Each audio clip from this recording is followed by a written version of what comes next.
EFF to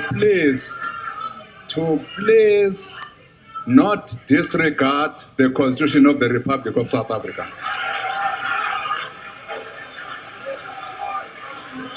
Madam Speaker, Rule 15 deals with the relief of the Speaker and calls on the Deputy Speaker to take the chair when requested to do so by the Speaker.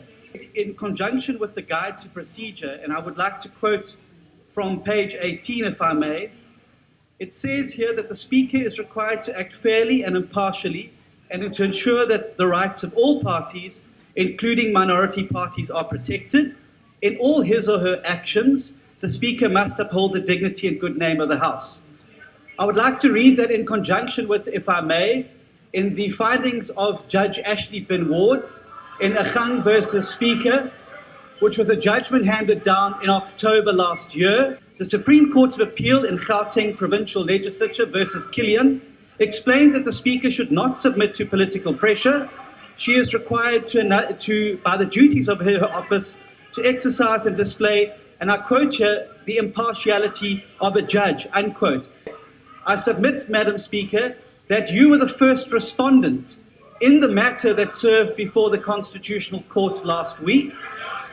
You are therefore, if I may use the terms, party to the crime that took place.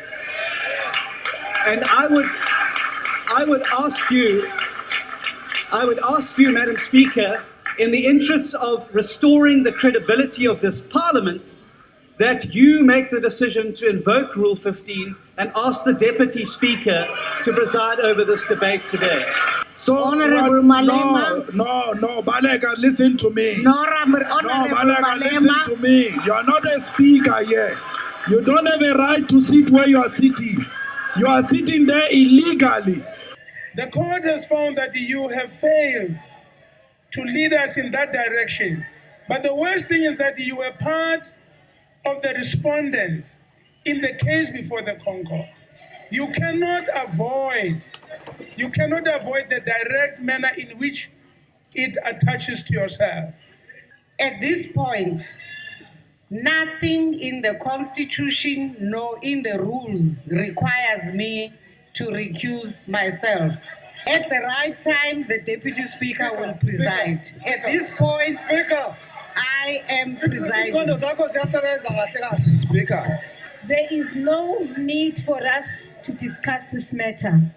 I think just put the question to the House, whether people want you to chair the session or not, and we put this matter to a vote and we proceed with the work of Parliament.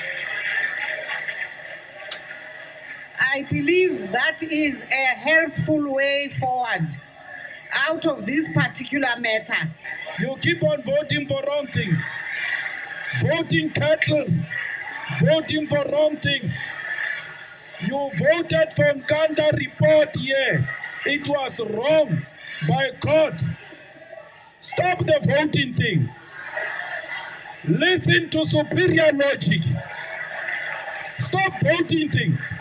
The proposal that you wanted to put through just now to allow the House to vote whether you should recuse yourself or not is exactly the reason why you should recuse yourself. When we discussed these things last time, I said if something is wrong, you cannot vote it right. And I was proven correct by the Constitutional Court. You were wrong again. You cannot sit there today and take instructions from the certain political party called the ANC. You cannot do that. Because today you are not acting as the chairperson of the ANC. You're acting as the head of the legislative branch of the Republic of South Africa. If the new chief whip of the ANC tries to put on our agenda the illegal actions by the majority on that side of the House, we are not responsible for that.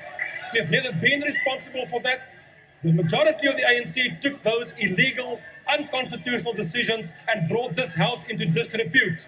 The DA asked that the National Assembly be allowed to debate this motion, and we have agreed to that. Now, I don't understand these obstacles that are being put before us.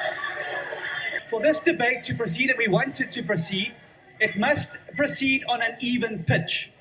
Madam Speaker, the judgment of the Constitutional Court has shown very clearly that you are not an unbiased umpire in this matter. I've received a request in order to allow for some consultation with myself as well as for the whips to consult, to suspend for 10 minutes the proceedings of the House.